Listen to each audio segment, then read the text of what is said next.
여러분 안녕하세요. 저는 파이전 성교회를 섬기고 있는 김친수 목사입니다. 신나는 성경탐험 신약 강습회에 오신 여러분을 환영합니다. 저와 함께 신나는 성경탐험 신약 속으로 함께 여행을 떠날 거예요. 그런데 먼저 여행을 떠나기에 앞서서 우리가 살펴보려고 하는 이 교재에 대해서 잠깐 살펴보려고 합니다. 신나는 성경탐험은 디모데 성경연구원의 신구약 파노라마와 이야기의 줄거리를 같이 하고 있어요. 그래서 그 프로그램에 익숙하신 분들은 조금 더 수월하실 수 있습니다. 하지만 어린이들의 이해를 고려해서 모션의 개수나 내용에는 약간의 차이가 있습니다. 신나는 성경탐험은 성경의 역사 순서대로 성경의 스토리를 배우면서 또 성경의 큰 그림에 따른 스토리를 모션을 통해 기억할 수 있도록 만들어졌어요. 교회에서 겨울 성경학교나 또 제자훈련 프로그램으로 사용할 수도 있고, 또 가정에서는 교회의 도움 없이 영상을 통해 진행할 수 있는 방식으로도 또 사용이 가능합니다. 예전에는 신나는 성경탐험이 3년 과정이었어요. 그런데 이번에 기존의 구약 2개의 과정을 하나로 합치면서 모션 개수를 50개로 줄였어요. 그래서 신약도 또 모션 50개, 구약도 50개로 그렇게 맞췄습니다. 그래서 예전에는 3년에 한 번씩 신구약 성경의 큰 그림을 배울 수 있었는데, 이제는 2년에 한 번씩 신구약 성경의 큰 그림을 배울 수 있도록 교재를 개편했습니다. 먼저 여러분 그 파노라마의 내용을, 이 신나는 성경탐험의 파노라마의 내용을 모션별 또는 단락별로 구분을 해서 설명을 한 후에요, 그 내용에 따른 모션을 설명하는 방식으로 이 프로그램이 진행이 됩니다. 먼저 스토리를 다 설명해주고 그 다음에 모션을 가르쳐주는 거죠. 그래서 이 신약의 50개의 모션을 외우고 나면 스토리가 아주 자연스럽게 기억에 남게 될 거예요. 가정에서 활용을 할 때는 클릭 한 번으로 신나는 성경탐험을 또 진행할 수도 있습니다. 구약과 신약 성경의 큰 줄거리를 이해하는 것은 성경 전체의 이해를 넓혀주기 때문에 꼭 필요합니다. 가정에서 자녀와 함께 신구약의 큰 그림을 그리고 싶다면 홈페이지의 설명에 따라서 진행할 수도 있습니다. 지금부터 신약 성경의 큰 그림을 먼저 살펴보고 여행을 떠나겠습니다. 여러분 신약 성경이 모두 몇 권인지 기억하세요? 네, 27권이죠. 신약 성경의 큰 그림을 생각할 때는 집의 구조를 생각을 합니다. 여러분 집을 지을 때 무엇을 먼저 작업할까요? 사실 저는 건축을 잘 모르지만요, 아주 간단하게 생각할 때는 기초를 먼저 닦아야 되겠죠. 기초를 화면에 보이시는 것처럼 기초를 먼저 닦습니다. 기초를 탄탄하게 만들어 놓은 후에 양쪽에 2개의 기둥을 세웁니다. 여러분 양쪽의 기둥의 높이가 똑같아요. 그렇죠? 그 후에 이렇게 지붕을 덮습니다. 아주 간단한 집의 형태예요. 기초를 세우고 그리고 그 양쪽에 2개의 기둥을 세우고 그리고 지붕을 덮습니다. 이것을 여러분 신약이라고 하는 집이라고 생각하면 돼요. 자, 그럼 신약이라는 집의 기초는 무엇일까요? 역사서예요. 신약의 역사서는 5권, 즉 사복음서, 마태, 마가, 누가, 요한복음, 그리고 사도행전, 이렇게 5개를 가리켜서 역사서라고 부릅니다. 역사서는 시간의 흐름에 따라 성경을 기록하고 있어요. 그래서 신약 성경의 역사적 흐름을 이해하는데 뼈대와 같은 역할을 합니다. 역사서를 잘 이해하면 신약의 큰 그림을 이해할 수 있겠죠.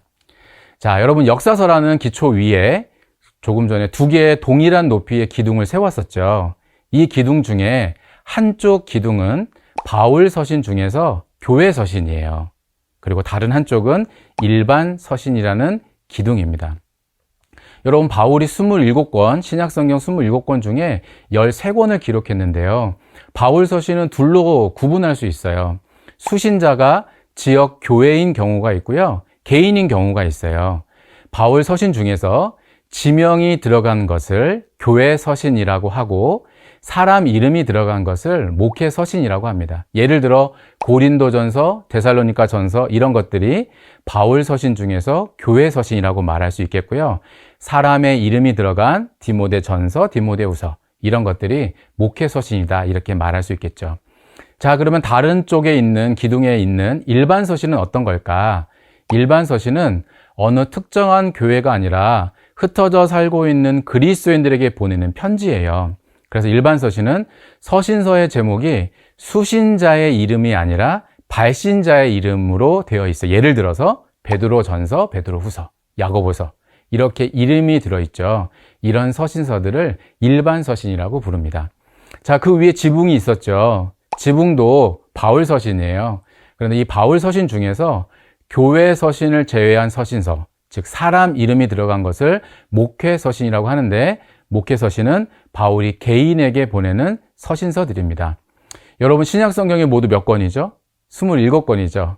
아래쪽에 있는 기초가 되는 역사서 5권, 그리고 양쪽 기둥에 있는 9권씩, 그리고 위쪽에 있는 곳 4권, 합쳐서 27권. 이것이 신약 성경의 큰 그림이다, 이렇게 생각할 수 있습니다. 자, 여러분, 신약 성경 하면 우리가 집을 생각했어요. 신약 성경의 큰 그림은 집이라는 형태로 만들어 봤는데, 여러분 머릿속으로 신약 성경이란 집을 한번 지금 지어 보시겠어요? 어떻게 짓죠? 기초를 닫고 기둥 2개를 올리고요. 지붕을 덮습니다. 기초는 5, 기둥 높이가 같아서 9씩이고, 또 지붕은 기초보다 조금 작아서 4, 합쳐서 27. 지금 강의를 다른 선생님들과 함께 듣고 계시다면 화면을 잠깐 멈춰서 둘씩 짝을 한번 지어 보시겠어요? 그리고 손이 크신 분이 손이 작은 분에게 신약 성경의 큰 그림을 한번 설명해 주시고요. 혼자서 강의를 들으시는 경우는 여러분 마음속으로 한번 신약 성경의 큰 그림을 한번 그려보세요.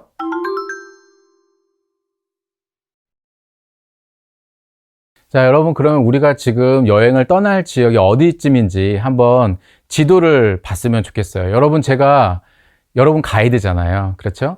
여행을 떠날 때 여행 가이드가 우리가 어디로 여행을 가는지, 그곳의 문화는 어떻게 되는지 설명해 주잖아요. 제가 그런 역할을 할 거예요. 마치 우리가 여행을 떠나는 것처럼 우리가 지금 성경 속으로 떠나려고 하는데, 성경 속에 어떤 지역에서 일어나는 것인지에 대해서 한번 지도를 통해서 잠깐 살펴보겠습니다. 자, 여러분, 화면에 보시는 것처럼 우리가 떠나려고 하는 여행지는 바로 이곳이에요.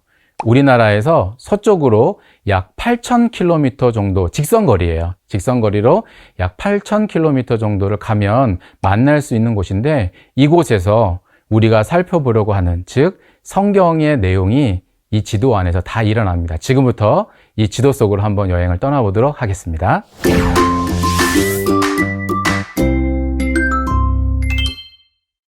여러분, 구약의 마지막 선지자이자 마지막 책이 무엇인지 기억하세요?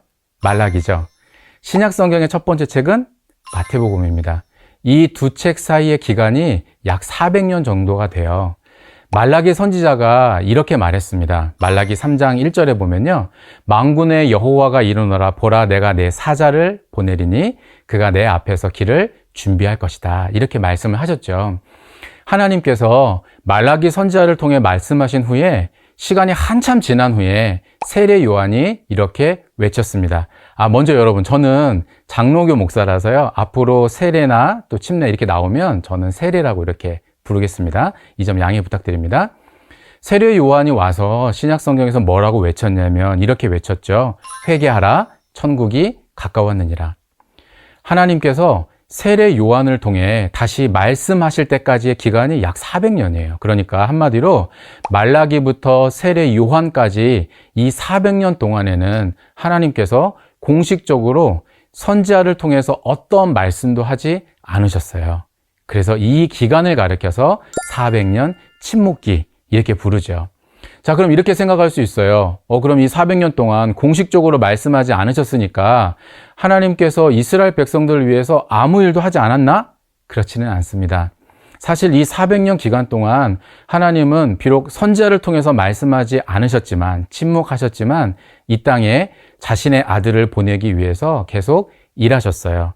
사실 400년 침묵기에 일어난 일들을 알아야 이해되는 성경 내용도 있어요. 예를 들어 요한복음 10장 22절을 보면요, 수전절이라고 하는 절기가 나와요. 그런데 여러분, 이 수전절이라고 하는 절기는 구약 성경에는 나오지 않는 절기거든요. 그러니까 구약에는 없는 절기가 갑자기 어떻게 보면 요한복음에 등장한다고 생각할 수 있는 거죠. 이 수전절이라고 하는 절기는 이스라엘이 헬라 제국으로부터 독립하면서 성전을 탈환하고 더럽혀진 성전을 정화한 것을 기념하는 절기예요. 나중에 이 부분은 조금 설명할 기회가 있을 거예요. 그러니까 우리가 이 400년 침묵기 동안에 있었던 일들을 알지 못하면 이 절기가 어떻게 생긴 것인지 알 수 없겠죠. 비단 400년 침묵기에 대한 이해는 이런 절기에만 국한되는 것이 아니라 400년 침묵기 동안 하나님께서 하신 일에 대한 큰 안목을 제시해 줍니다. 하나님은 400년 동안 침묵하셨고 그 기간은 말라기와 마태복음의 기간입니다. 자, 여러분, 제가 지금 설명한 내용을 가지고 모션을 통해서 한번 정리를 해볼게요. 첫 번째, 하나님이 오랫동안 말씀하지 않고 침묵하셨죠. 이 모션을 침묵이라고 하는데, 침묵은 한 손에 검지손가락을 펴서 입술 앞에 세우는 거예요. 쉿 이렇게 하는 거죠. 침묵이고요. 두 번째 모션은 하나님이 침묵하신 기간이 어디에서 어디였죠? 말라기와 마태복음 사이죠. 그래서 손 검지로 먼저 말라기 쪽을 가리키고요. 그리고 다른 손으로 또 마태복음을 가리킵니다. 이렇게 모션이 되는 거예요. 자, 그럼 이 두 개의 모션을 이어서 한번 해볼까요? 먼저 침묵, 말라기, 마태복음. 이어서 한번 더 해볼게요. 침묵, 말라기, 마태복음. 여러분, 400년 침묵기를 이해하기 위해서는 세계 열강들의 변화를 좀 알아야 해요. 먼저 여러분, 남유다가 어느 나라에 의해서 멸망당했는지 기억하세요? 네, 주전 586년에 바벨론에 의해서 멸망을 당했습니다. 그리고 이 바벨론을 멸망시킨 나라가 바로 바사죠. 구약 성경에는 바사가 바벨론을 멸망시키고 또 포로로 끌려온 남유다 백성들의 귀환을 허락하는 장면이 나와요. 그리고 그들이 돌아와서 성전과 성벽을 완성하는 예레미야 선지자의 예언대로 70년 동안의 포로 생활을 마치는 내용이 구약 성경에 기록이 되어 있습니다.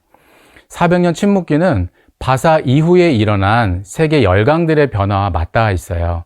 바사를 멸망시킨 나라가 어디인가요? 네, 바사를 멸망시킨 나라는 헬라 제국이에요. 20살의 젊은 나이에 왕위에 오른 알렉산더는 당시 도시국가 형태였던 그리스 반도를 평정하고요. 동방을 정복하기 위해서 원장을 떠나죠. 그리고 바울의 고향인 다소 근처에 이수스라고 하는 곳이 있는데 그곳에서 바사의 왕 다리오 3세를 무너뜨리면서 페르시아를 압박하기 시작합니다. 그리고 후에 페르시아를 점령하고 점점점 그 영토를 확장하죠. 그리고 이스라엘도 결국에는 헬라의 지배를 받게 됩니다. 알렉산더는 특징이 하나 있어요. 그것이 뭐냐면 자신이 정복한 나라들마다 학교를 세웠어요. 그리고 그들의 언어와 사상과 문화를 가르쳤습니다. 그러다 보니까 동양의 문화와 서양의 문화가 합쳐지는 융합하는 현상이 일어났고요. 이것을 세계사에서는 헬레니즘이라고 부르죠. 헬레니즘의 영향력은 굉장히 강력했어요. 알렉산더 대왕에 의해서 헬라 제국의 영토가 넓어지면 넓어질수록 헬라의 영향력은 점점점 더 확산되었습니다. 여러분, 바벨론에 의해서 남유다 백성들이 포로로 끌려가면서 디아스포라 유대인들이 생겨났어요. 바사왕 고레스가 고향으로 돌아가는 것을 허락했지만 사실 돌아가지 않고 페르시아에 남은 사람들도 있었거든요. 그런데 시간이 지나면 지날수록 이 디아스포라 유대인들 중에는 자신의 모국어를 잘 사용하지 않다 보니까요. 히브리어가 점점점 더 어려워지고 심지어는 잊어버리는 사람들도 생겨나기 시작했어요. 그래서 성경학자 70명을 동원해서 히브리 구약 성경을 헬라어로 번역했는데 우리는 그것을 70인경이라고 부릅니다. 헬라의 가장 중요한 공로가 있다면 세계 대륙의 언어, 즉 남부 유럽과 팔레스타인과 북부 아프리카의 언어를 하나로 통일시킨 거예요. 여러분, 신약 성경이 어떤 언어로 기록됐죠? 네, 헬라어로 기록되었어요. 그만큼 헬라어의 영향력은 강력했다. 우리가 이렇게 생각해 볼 수가 있습니다. 헬라가 통일한 언어는 나중에 복음이 여러 나라로 전해지는데 또 쉽게 빠르게 전해지는데 사용이 되어지죠. 큰 역할을 했습니다. 하나님은 400년 침묵기 동안 헬라 제국을 통해 언어가 통일되게 하셨고 헬라어를 통해 복음이 빠르게 전해지도록 준비하셨습니다. 400년 침묵기 중에 일어난 일들 중에 우리가 기억해야 될 것이 하나 있다면 그것은 헬라가 언어를 통일해 놓은 것입니다. 지금 제가 설명한 내용을 모션을 통해서 한번 정리를 해보겠습니다. 하나님은 침묵하시는 동안 예수님을 보내시기 위해서 일하셨죠. 헬라를 통해서 많은 사람들이 같은 언어를 사용하게 하셨고 그 언어를 통해 예수님의 이야기가 빨리 전해질 수 있도록 하셨어요. 이것을 모션을 가리켜서 손가락으로 헬라를 가리킬 때는요, 이렇게 턱을 손으로 이렇게 딱 괴어요. 괴고, 그리고 언어를 가리킬 때 언어, 입술을 가리킵니다. 그래서 헬라, 언어. 알렉산더는 페르시아의 왕들처럼 종교 관용 정책을 펼쳤어요. 알렉산더는 이스라엘 백성들이 자치적으로 정치 기구를 만들어서 스스로 통치하는 것을 허락을 했습니다. 그런 이유 때문에 예루살렘의 종교 공동체는 처음에 그렇게 큰 변화를 겪지 않았어요. 하지만 문제는 알렉산더가 죽으면서 일어납니다. 상황이 많이 달라졌어요. 알렉산더가 죽으면서 헬라 제국은 알렉산더의 휘하 장군들에 의해서 나뉘어졌어요. 이스라엘을 지배했던 여러 왕들이 있었는데 그 중에 안티오쿠스 4세가 있습니다. 이 사람을 안티오쿠스 에피파네스라고 부르기도 하는데요. 이 안티오쿠스 에피파네스가 이스라엘을 통치하면서 이스라엘은 굉장히 큰 변화를 경험하게 돼요. 안티오쿠스 에피파네스는 과거의 알렉산더 대왕과 같이 헬라 제국의 부흥을 꿈꿨습니다. 그는 이집트의 원정을 떠날 정도로요, 야심만만했어요. 그런데 그는 유대인들이 자신의 뜻을 잘 따르지 않는다고 생각을 했어요. 그러면서 자연스럽게 유대인들을 탄압하고 압박하기 시작했습니다. 그가 온갖 만행을 저질렀는데요. 그는 모세의 오경을 불태웠고요. 또 율법에서 부정한 짐승으로 분류되는 돼지를 잡아서 그 피를 성전에 뿌리기도 하고 돼지로 희생 제사도 드리게 했어요. 안티오쿠스 에피파네스는 거기에다가 돈을 받고 대제사장직을 매매도 했습니다. 대제사장직을 자기 마음대로 갈아치우고 안식일도 제대로 지키지 못하게 하고 할례도 시행하지 못하게 하고 특별히 성전 안에 제우스 신상을 또 건립하는 그런 만행을 저질렀습니다. 유대인들이 싫어하는 일을 거침없이 했어요. 성전이 이방인에 의해서 짓밟히고 대제사장직이 매매되는 이런 상황을 경험하게 되니까 유대인들의 인내심이 폭발했어요. 모디인이라고 하는 시골의 나이 많은 제사장 마따디아라는 분이 있었는데 이분이 이방 신들에게 제물을 드릴 것을 종용한 안티오쿠스 에피파네스의 감독관과 유대인을 죽이는 것으로 인해서 저항이 시작됐습니다. 그리고 그에게는 5명의 아들이 있었는데요. 그 중에 셋째 아들 유다, 별명이 마카비, 망치라는 뜻인데요. 그가 아버지의 뜻을 이어서 저항을 했습니다. 이 마카비가 지휘권을 넘겨받고 또 안티오쿠스 에피파네스와 전쟁을 시작을 했어요. 그러다가 주전 164년 마카비가 전쟁에서 승리를 하고 성전을 회복하게 됩니다. 그래서 이때부터 약 100년 동안 이스라엘 독립기가 시작이 됩니다. 이때의 왕조를 하스모니안 왕조라고 이렇게 부릅니다. 그리고 이것을 기념하는 성전을 깨끗하게 정화시켰던 이 절기가 바로 아까 제가 처음에 말씀드렸던 요한복음 10장에 나오는 수전절이라고 하는 절기입니다. 이스라엘은 헬라로부터 독립을 해서 약 100년 동안 자유를 누렸죠. 이스라엘 백성들은 독립기를 보내면서 그들을 구원하러 오시겠다고 약속한 메시아에 대한 강한 소망을 이스라엘 백성들이 갖게 됩니다. 여기까지 배운 내용을 모션을 통해 정리해 보겠습니다. 이스라엘 백성들이 400년 침묵기 동안 메시아를 기다리는 마음을 갖게 됐잖아요. 이스라엘은 유대인 남자들이 쓰는 모자를 쓴다고 생각하면서 이스라엘이라고 하는 모션을 만듭니다. 손으로 모자를 쓰고요. 이스라엘, 그리고 소망은 메시아를 기다리는 마음이니까요. 소망을 이렇게 하늘을 가리키면서 소망을 외칩니다. 소망. 여러분, 이스라엘이 누렸던 약 100년 동안의 자유는 로마에 의해서 끝나게 됩니다. 그 사이에 로마가 헬라 제국을 멸망시키면서 세계의 패권을 차지하게 됩니다. 로마의 특징이 있어요. 로마는 자신들의 통치하에 있는 나라들을 효과적으로 통치하기 위해서요, 길을 닦았습니다. 로마는 정복지마다 길을 만들어서 반란군을 진압하는 용도로 사용도 했고요. 또 정복지에서 거둔 세금을 본국으로 수송하는 데 물자 수송로로 사용하기도 했습니다. 여러분, 길을 만들려면 건축술이 뛰어나야 돼요. 로마는 건축술이 굉장히 뛰어났습니다.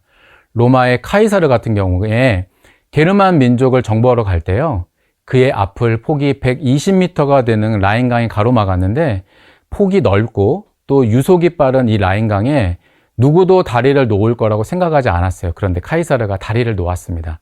그 대형 공사를 10일 만에 완성했고 결국 15만 명이 라인강을 건너가서 그 전쟁에서 승리했어요. 그만큼 건축술에 있어서 뛰어난 사람들이 바로 로마였습니다. 그래서 여러분 이런 말이 있죠. 모든 길은 어디로 통해요? 로마로 통하죠. 그 정도로 로마는 구석구석 열심히 길들을 잘 만들어 놨습니다. 그런데 이 로마가 만들어 놓은 그 길이 그들의 의도와는 전혀 다르게 사용되었어요. 어떻게 사용됐나요? 네, 복음을 전하는 통로가 되죠. 사도들과 복음의 증인들이 그 길을 다니며 많은 사람들에게 복음을 전하게 됩니다. 여기까지 배운 내용을 모션을 통해서 한번 정리해 보도록 하겠습니다. 로마를 할 때는요, 군인을 표시를 해요. 그래서 손에다 딱 로마 군인들 인사하는 것처럼 손을 딱 하면서 로마라고 이렇게 외치고, 로마. 길은 한 손을 쭉 펼치면서 길을 닦는다라고 생각을 하면서 길을 펼칩니다. 그래서 로마 길. 여러분, 신나는 성경 탐험은 모션을 계속해서 반복하고 복습해야 더 기억에 남습니다. 그래서 지금까지 배운 1번부터 8번까지의 모션을 같이 한번 천천히 해볼게요. 1번 기억나세요? 침묵이었죠? 침묵, 말라기, 마태복음, 헬라, 언어, 이스라엘, 소망, 로마, 길. 여러분, 신나는 성경 탐험 신약 교재 안에 지도가 있어요. 그리고 이 지도는 현수막으로 구입해서 성경학교를 진행할 때 활용하실 수도 있습니다. 아이들과 예수님의 이야기가 펼쳐지는 이스라엘 땅과 또 바울의 전도여행이 펼쳐지는 지역들이 어디인지 조금 지리적으로 설명하고 구분할 필요가 있다고 생각하면 그런 큰 지도를 여러분들께서 활용할 수 있습니다. 지도는 두 가지 방법으로 모션을 할 때 할 수 있어요. 하나는 지금 보여지고 있는 이스라엘의 지명들이 있는 지도가 바닥에 깔려 있다고 생각하고 진행하는 방법이에요. 아이들이 앉은 곳 중에서 예루살렘에 해당되는 곳이 어디인지를 가르쳐 주고요. 또 나사렛이 어디인지를 가르쳐 주고, 그리고 모션을 할 때, 그 지명들이 나올 때에는 그 지명에 해당하는 자리에 앉아 있는 친구를 가리키는 방법으로 지도를 머릿속에 넣을 수도 있고요. 두 번째 방법은 아이들 얼굴 앞에 이렇게 정면에 지도가 있다고 생각하고 진행하는 거예요. 눈앞에 지도가 있다고 생각하고 각 도시들이 어디에 있는지 설명한 후에 모션을 할 때 그 지명이 나오면 역시 그것을 가리키는, 손가락으로 가리키면서 할 수 있겠죠. 온라인 강습회로 하다 보니까요, 온라인 강습의 특성상 우리는 이 지도가 바닥에 있다고 생각하는 것보다는요, 내 앞에 있다고 생각하고 지명이 나오면 그곳을 하나씩 하나씩 가리키면서 모션을 하려고 합니다. 그러니까 여러분, 사실 우리가 지명을 가리킬 때 내가 잘못 가리키는지 누가 아무도 몰라요. 내 앞에 있는 곳을 가리키니까요. 신나는 성경 탐험 신약에서 꼭 기억해야 될 4개의 물과 5개의 도시, 또 지역 4개가 있습니다. 여러분, 이스라엘은 4개의 물로 나라의 경계가 이루어져 있어요. 북쪽부터 갈릴리 바다, 그리고 요단강, 사해, 지중해, 그리고 화면에 보이는 5개의 도시도 여러분 우리가 꼭 기억을 해야 돼요. 모션할 때 가리켜야 되거든요. 위쪽부터, 즉 북쪽부터 가버나움, 나사렛, 수가, 예루살렘, 베들레헴, 이렇게 5개의 도시를 기억해야 하고요. 또 그리고 4개의 지역도 살펴봐야 되는데요. 북쪽부터 갈릴리 지역, 그리고 그 아래쪽에 사마리아 지역, 유대 지역, 그리고 요단강 동편 쪽에 베레아 지역이 있습니다. 여러분, 사도행전 17장 11절을 보면요, 베레아라고 나와요. 이 지역하고 헷갈리면 안 됩니다. 사도행전 17장에 나오는 베레아는 데살로니가 근처에 있는 유럽의 도시고요. 베레아, 지금 말했던 베레아는 요단강 동편에 있는 지역의 이름입니다. 자, 여기까지 지도의 내용을 여러분 한번 익히셨다고 생각을 하고요. 자, 그럼 그 다음으로 한번 넘어가 볼까요? 자, 여러분, 예수님께서 어디에서 태어나시죠? 예, 맞습니다. 예수님은 유대 지역의 작은 마을인 베들레헴에서 태어나셨어요. 구약 성경을 보면, 특별히 미가서 5장 2절을 보면 이렇게 말씀하고 있습니다. 베들레헴 에브라다야, 너는 유다 족속 중에 작을지라도 이스라엘을 다스릴 자가 내게로 나올 것이다. 여러분, 이 말씀을 통해 우리가 알 수 있는 것처럼 미가 선지자는 예수님이 태어나기도 전에 이미 어디에서 태어날 것인지에 대해서 예언을 했어요. 베들레헴에서 태어날 거라고 예언을 했죠. 놀라운 사실은 미가 선지자는 예수님이 태어나기 약 700년 전에 이 예언을 했다는 거예요. 하나님의 일하심이 얼마나 신기한지 모릅니다. 예수님의 어머니인 마리아와 요셉은 로마 황제의 명령에 의해서 호적을 하기 위해서 그들의 고향인 베들레헴으로 가게 됩니다. 마땅히 쉴 곳을 찾던 중에 요셉과 또 마리아는 마구간에 머물게 되었죠. 그리고 그곳에서 예수님을 낳게 됩니다. 여러분, 예수님은 이 땅에 왕으로 오셨지만 겸손한 모습으로 마엘 구유에서 태어나셨습니다. 지금까지 설명한 내용을 모션을 통해서 한번 정리해 보도록 하겠습니다. 여러분, 베들레헴 탄생, 하나님의 준비가 끝난 다음에 예수님께서 베들레헴에서 탄생하셨죠. 내 앞에 지도가 있다고 생각하고요. 여러분 손가락으로, 검지손가락으로요, 베들레헴을 가리키는 거예요. 그러면서 베들레헴이라고 외치고요. 그 다음에 탄생은 아기를 아는 것처럼 양손을 모으고요. 살짝 흔들어 주는 거예요. 베들레헴 탄생 한번 해볼까요? 베들레헴 탄생. 여러분, 예수님이 베들레헴에서 태어나셨을 때 당시에 유대 지역을 다스리고 있었던 왕이 누군지 아세요? 헤롯 대왕이었습니다. 헤롯은 에서의 후손인 이두메 출신이에요. 그러니까 정통 유대인이 아닙니다. 그런데 정치적으로 굉장히 뛰어났어요. 그래서 로마의 지원을 받아서 당시 유대 지역을 통치하고 있었습니다. 그런데 어느 날 동방의 박사들이 찾아왔죠. 유대인의 왕이 어디에 있느냐라고 물었습니다.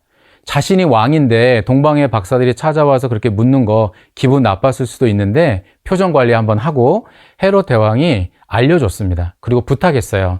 나도 경배하려고 하니까 당신들이 발견하거든 내게도 알려주십시오. 그런데 동방 박사들이 예수님을 찾아서 경배한 후에 헤롯에게 가지 않았죠. 천사들의 지시를 받아서요, 그냥 자신의 집으로 그냥 돌아가 버렸어요. 나중에 이 사실을 알게 된 헤롯 대왕이 2살 미만의 아이를 다 죽이라는 끔찍한 명령을 내리게 됩니다. 그래서 요셉과 마리아는 아기 예수를 데리고 애굽으로 피신을 하게 됩니다. 헤롯이 죽고 예수님의 가족들은 나사렛에서 돌아와서 이제 생활을 하게 돼요. 예수님이 나사렛에서 어린 시절을 보냈습니다. 그런데 갈릴리 지역에 가나라고 하는 지역이 있는데, 그 도시가 있는데, 그 도시 출신인 나다나엘이 요한복음 1장 46절에 보면 이렇게 말을 해요. 나사렛에서 무슨 선한 것이 날 수 있느냐. 사실 그 지역 출신이 이런 말을 할 정도로요, 나사렛은 작은 도시였고 어떻게 보면 큰 희망을 주기는 어려운 도시였어요. 그런 도시에서 예수님이 자라셨습니다. 예수님의 어린 시절에 대한 기록은 많지 않아요. 예수님이 12살 때 예루살렘에 다녀오신 것을 제외하고는 성경에는 그렇게 특별한 기록은 없습니다. 예수님은 아버지의 직업인 목수의 일을 아마도 배우셨을 것이고 그렇게 성장하셨을 거예요. 지금까지 설명한 내용을 모션을 통해서 한번 정리해 보도록 하겠습니다. 여러분, 예수님이 어린 시절 나사렛에서 아버지를 도와서 목수의 일을 하셨죠. 그래서 나사렛을 먼저 한번 가리키고요. 도시를 가리키고요. 나사렛을 가리킨 다음에 목수의 일을 모션으로 표현하는 거예요. 한 손으로는 나무를 잡고 다른 손으로는 톱질하는 모션을 하면서 목수 이렇게 외치는 거예요. 나사렛 목수 한번 해볼까요?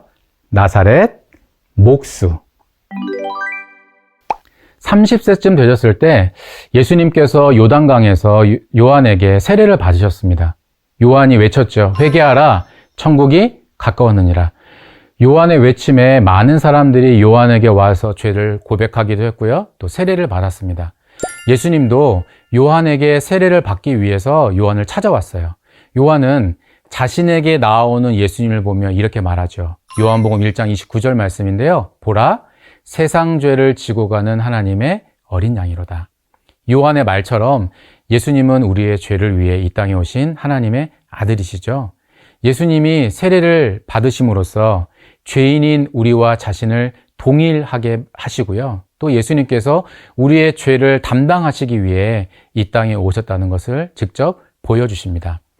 예수님께서 요한에게 세례를 받으시고 또 물 위로 올라오실 때 하늘이 열리고 성령이 비둘기같이 내려왔습니다. 그리고 하늘에서 이런 소리가 들렸습니다. 이는 내 사랑하는 아들이요 내 기뻐하는 자라. 지금까지 설명한 부분을 모션을 통해서 한번 정리해 보도록 하겠습니다. 여러분, 예수님이 요단강에서 세례를 받으실 때 성령이 비둘기같이 내려오시잖아요. 그래서 손가락으로 일단 요단강을 가리키는, 요단강은 물이 흐르는 모습을 이렇게 가리키는 거예요. 그래서 요단강, 북쪽에서 남쪽으로 흘러서요, 요단강을 이렇게 만들고요. 그 다음에 세례는 손을 두 개를, 양 손등을 앞을 향하게 하고요, 엄지손가락이 제가 하는 모습처럼 한 다음에 위쪽에서부터 내려오는 모습을 이렇게 표시를 하는 거예요. 그래서 요단강 세례. 예수님이 세례 요한에게 세례를 받으신 후에 성령에 이끌려서 광야로 가시죠. 광야는 여러분 외로운 곳이고 또 굶주림과 또 위험이 있는 곳이죠. 예수님은 이 광야에서 40일 동안 금식하시면서 하나님과 교제하셨습니다. 예수님의 금식이 끝나자마자 사탄이 찾아왔죠. 세 가지로 예수님을 시험했어요. 첫 번째 시험, 뭐였죠? 돌을 떡으로 만들어라. 40일 동안 금식하신 예수님, 가장 연약한 부분으로 사탄이 시험을 한 거예요. 예수님께서 어떻게 사탄의 시험을 이기셨나요? 신명기 8장 3절 말씀을 인용하시면서 사탄의 시험을 이겨내셨습니다. 사람이 떡으로만 살 것이 아니요 하나님의 입으로부터 나오는 모든 말씀으로 살 것이다. 사탄이 두 번째로 예수님을 시험했습니다. 높은 곳에 예수님을 데려가서 절을 하면 보이는 모든 것들을 주겠다고 시험했습니다. 예수님께서 이 두 번째 시험을 어떻게 이기셨나요? 역시 말씀을 인용하시면서 예수님께서 이겨내셨습니다. 사단이 예수님을 두 번째 시험이 끝나자마자 세 번째 시험으로 또 유혹하죠. 성전 꼭대기에 서게 한 후에 시험했습니다. 내가 만일 하나님의 아들이거든 뛰어내려라. 그런데 여러분, 그 뒤에 사탄이 한 말을 기억하세요. 사탄이 하나님의 말씀을 인용하면서 예수님을 유혹했어요. 그런데 예수님께서 이 세 번째 시험도 어떻게 이겨내시나요? 하나님의 말씀을 인용하시면서 신명기 6장 16절 말씀, 주 너의 하나님을 시험하지 말라. 예수님 말씀으로 이겨내십니다. 여러분, 예수님께서 사탄의 시험을 말씀으로 물리치셨다는 것은 우리가 시험을 당할 때 어떻게 해야 되는지에 대한 답을 주죠. 우리에게 사탄이 시험을 합니다. 우리에게도 시험이 다가와요. 그럴 때 우리가 그것을 어떻게 이겨낼 수 있을까요?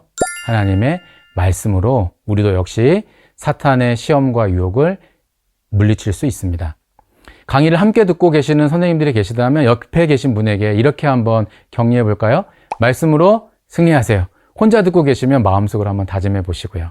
자, 여기까지 배운 내용을 모션을 통해서 한번 정리를 해보도록 하겠습니다.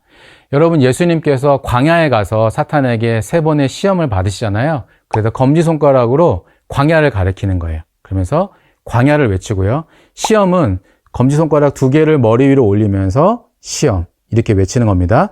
광야 시험 한번 해볼까요? 광야 시험. 여기까지 여러분 모션을 한번 또 복습해 보겠습니다. 9번 베들레헴부터 그리고 12번 광야 시험까지 모션을 한번 천천히 복습해 볼게요. 베들레헴 탄생이죠. 자, 베들레헴 탄생, 나사렛, 목수, 요단강, 세례, 광야 시험. 예수님께서 광야에서 말씀으로 시험을 이기신 후에 예루살렘에 들어가십니다. 그런데 한밤중에 어떤 사람이 예수님을 찾아왔어요. 그 사람의 이름이 니고데모죠.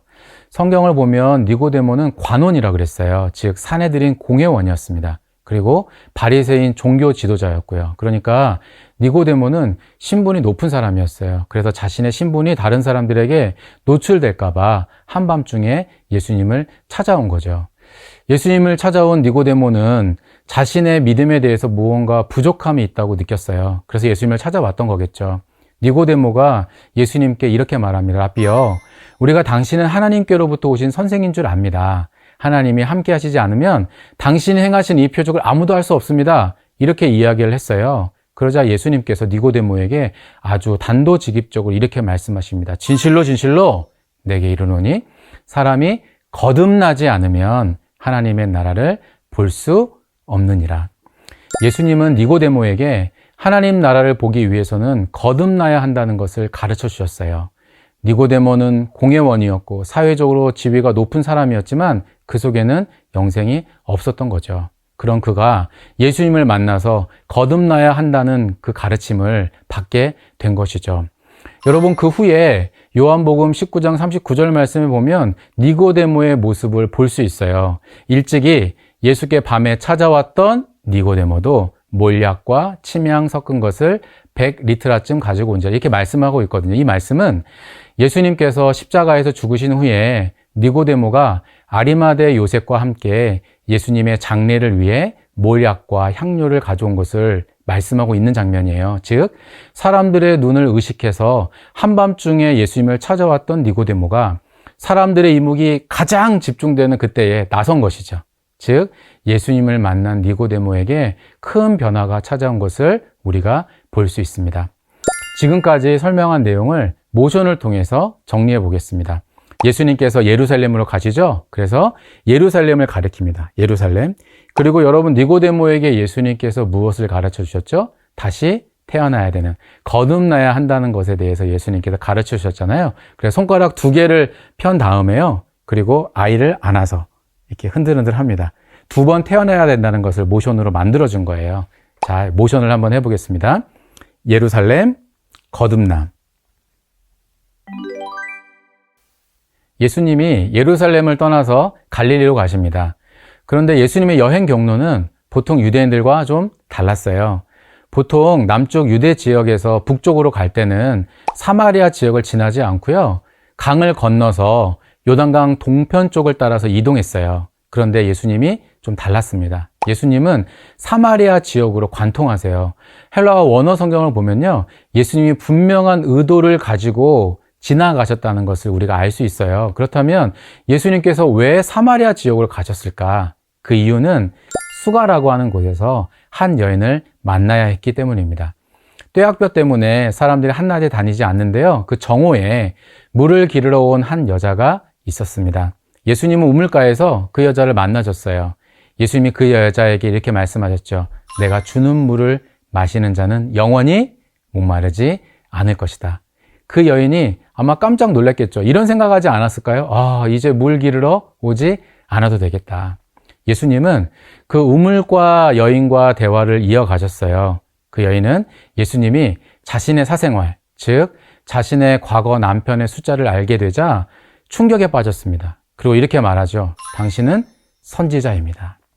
예수님은 우물가 여인에게 영원히 목마르지 않는 물, 즉 영생을 선물로 주셨어요. 그녀는 메시아를 만났고요. 예수님과의 대화를 통해 예수님이 구원자라는 것을 깨달았잖아요. 그래서 가만히 있지 않고요. 동네로 돌아가서 자신이 행한 모든 일을 아는 사람을 만났다고 외칩니다. 그래서 많은 사람들이 예수님께 나와왔고 예수님은 그곳에서 이틀을 머무신 후에 그곳을 떠나십니다. 지금까지 설명한 내용을 모션을 통해서 정리해 보겠습니다. 예수님께서 수가로 가셔서 우물가에서 한 여인을 만나시잖아요. 그래서 수가를 가리키고요. 수가, 우물가 여인이 물을 기르는 장면을 떠올리면서 이렇게 줄을 올리는 장면을 하면서 우물가 여인 이렇게 외칩니다. 수가, 우물가 여인. 예수님께서 자신의 고향인 나사렛에 가십니다. 예수님은 회당에서 이사야 선지자의 말씀을 읽으시며 선지자들이 예언한 구원자가 바로 자신이라는 사실을 사람들에게 말씀하세요. 하지만 나사렛 사람들은 목수 요셉의 아들이라는 것을 알잖아요. 그가 거짓말을 한다면서 예수님을 배척했습니다. 나사렛 사람들은 어린 시절부터 예수님을 봤기 때문에 아마도 예수님을 메시아로 인정하는 것이 쉽지 않았겠죠. 그들은 예수님을 동네 밖으로 쫓아내고 또 낭떠러지에서 밀어 떨어뜨리려고까지 했어요. 나사렛 사람들은 예수님을 배척했습니다. 여기까지 배운 내용을 모션으로 한번 정리를 해보도록 하겠습니다. 여러분, 나사렛, 손으로 나사렛을 가리키고요. 배척은 사람들이 예수님을 밀어낸 거잖아요. 그래서 손으로 배척, 이렇게 밀어내면서 고개와 반대쪽으로 손을 내밀입니다. 나사렛 배척 한번 해볼까요? 나사렛 배척. 여러분, 지금까지 배운 내용 모션 1번부터 15번까지가 1과의 내용이에요. 천천히 처음부터 침묵부터 나사렛 배척까지 15개의 모션을 한번 해보겠습니다. 침묵부터 한번 해볼까요?